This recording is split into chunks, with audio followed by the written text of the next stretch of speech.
Señor, yo digo sí. He de proclamarte a ti. Sabemos que el término, el camino de Jesús, es la Pascua de resurrección, librar al hombre del pecado y de la muerte y abrirles las puertas de la eternidad. Y que es también nuestro objetivo, nuestro término, hacia eso vamos, hacia la liberación, hacia la felicidad, con mayúsculas, que nos espera en la vida eterna, pero que podemos pregustarla ya desde acá. En el camino, podríamos decir que hay como dos facetas de un mismo camino, hacia esa felicidad, hacia esa libertad. Una tiene un lado, una cara, un rostro, una modalidad positiva. Es decir, alcanzamos la felicidad por el camino de lo bueno. En la medida en que nosotros asumimos lo bueno en nuestra vida, lo internalizamos, lo hacemos propio, lo bajamos al corazón y lo realizamos en lo concreto de nuestra vida, viviendo el bien y lo bueno, los valores, entonces alcanzamos así positivamente el camino de la felicidad.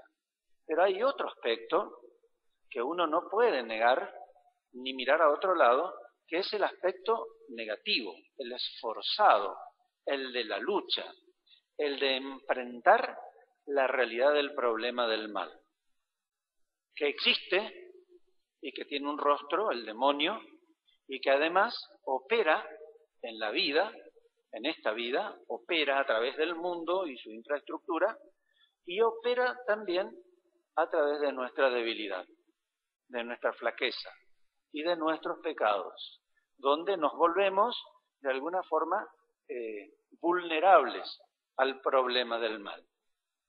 Ese otro aspecto está muy ligado al camino del ayuno.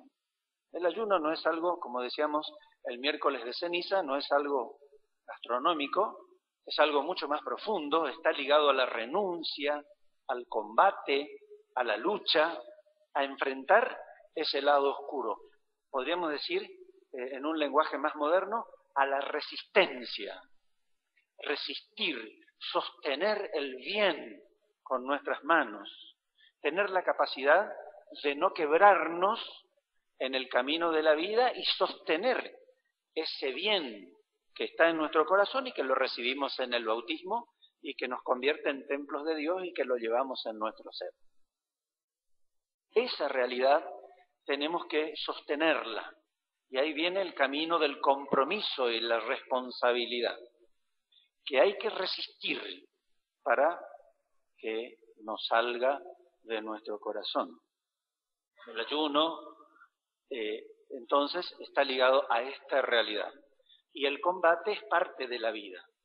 El dolor, la lucha, la cruz, es parte del camino hacia la Pascua, hacia la felicidad. No nos engañemos. No nos engañó Jesús, no nos engañemos nosotros. En el mundo tendrán que sufrir, pero tengan valor. Yo he vencido al mundo, dice Jesús. Pero dice, en el mundo tendrán que sufrir. En el mundo tendremos que luchar contra el problema del mal que nos tira para abajo y nos quiere llevar a la esclavitud. Y quiere que dejemos de resistir perdiendo el bien, lo bueno y lo maravilloso que recibimos en el don inefable del bautismo renovado a lo largo de nuestro caminar cristiano. En ese contexto entra el Evangelio de hoy y aparece una realidad del lado oscuro de la vida, que es la tentación, una instrumentación que el demonio tiene para tirarnos hacia abajo y hacia la esclavitud. La tentación existe solamente cuando uno está jugado, cuando uno está definido, cuando uno ha hecho propio el camino del bien. Entonces, sí, aparece la realidad de la tentación. Por lo tanto, más allá de lo negativo de la tentación, uno puede decir, la tentación es un signo positivo del cristiano, porque uno es tentado porque está definido. Si no estuviera definido, no existiría la tentación. El demonio ya te tiene agarrado. También es importante en este Evangelio reconocer o resaltar, mejor dicho, el contexto en el cual aparece este fenómeno de la tentación. El contexto es el desierto y la necesidad. A Jesús le aparece la realidad de la tentación ¿cuándo? Cuando tuvo hambre, después de 40 días. Es decir, cuando experimentó la carencia, la debilidad humana, la necesidad. Y también el contexto del desierto representa, ¿qué representa el desierto?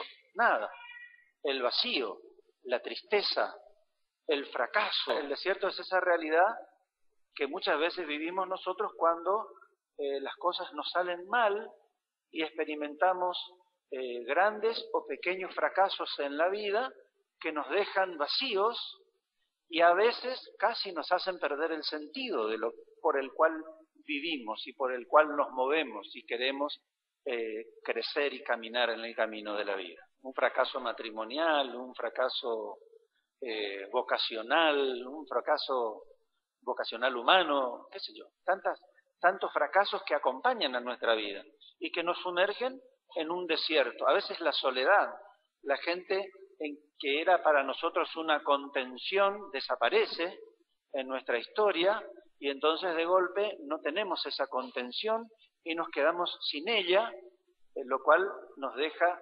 afectivamente muchas veces más flojos y más débiles. En ese contexto de desierto, de fracaso, de vacío, de tristeza, de sinsentido, en ese contexto de debilidad, de necesidad, de carencia, aparece allí, y no necesariamente en otro, allí aparece la realidad de la tentación. Y es importante tener en cuenta esto. ¿Para qué? Para que la vigilancia cristiana nos lleve a estar atentos cuando nosotros vivimos una experiencia de fracaso, una experiencia de vacío, una experiencia de pérdida de contención, de soledad, etcétera, etcétera.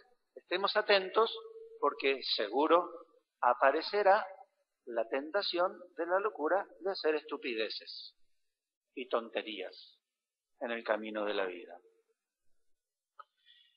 Ese es el contexto y es bueno tenerlo en cuenta. Otra realidad de la tentación es que el demonio nos presenta de manera engañosa la verdad.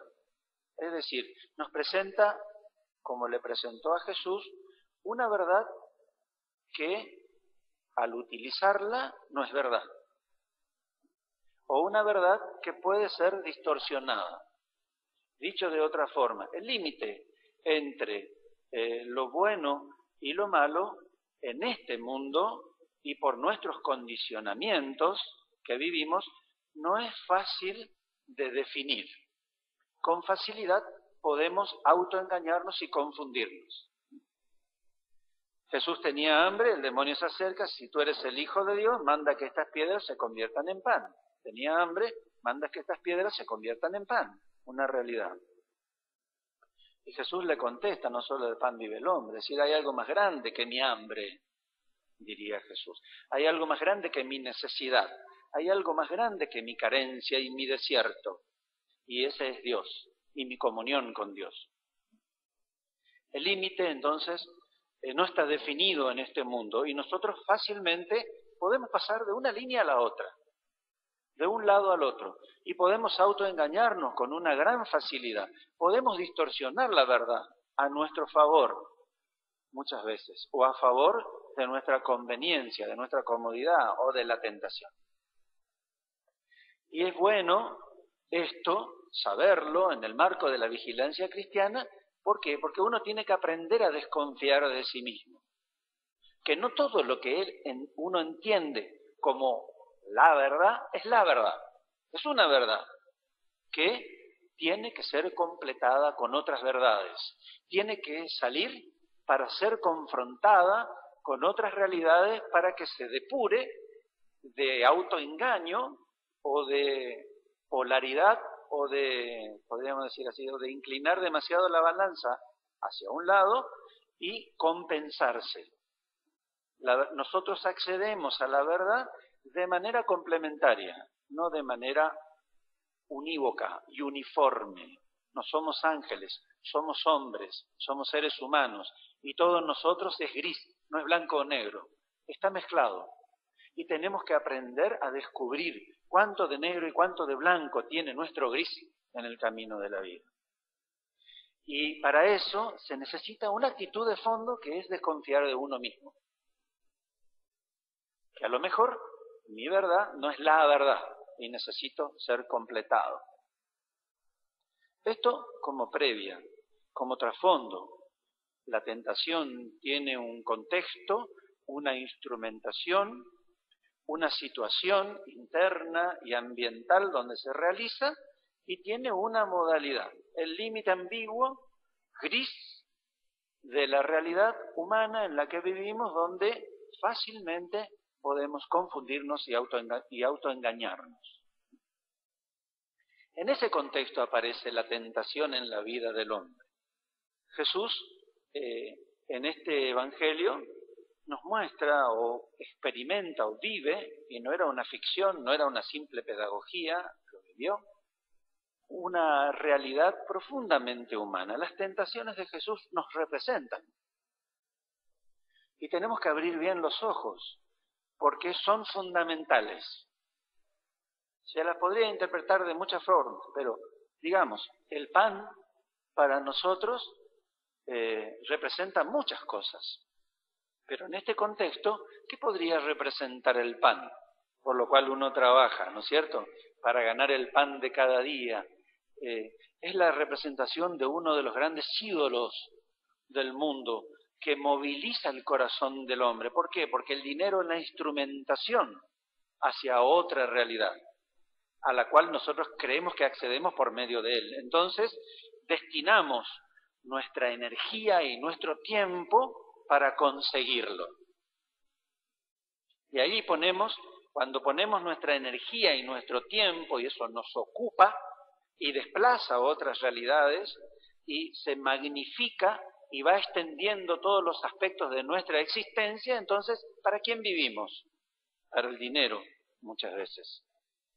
Y el mundo está estructurado de tal manera que nos obliga, por la situación económica, a que vivamos para el dinero. Muchas veces. No hay tiempo para otra cosa, sino para trabajar y para ganar el pan de cada día. Y Jesús nos recuerda, al enfrentar al demonio, no solo de pan vive el hombre, sino de toda palabra que sale de la boca de Dios. Es decir, hay algo mucho más grande, profundo y totalizante que hace feliz al hombre. Y ese es Dios.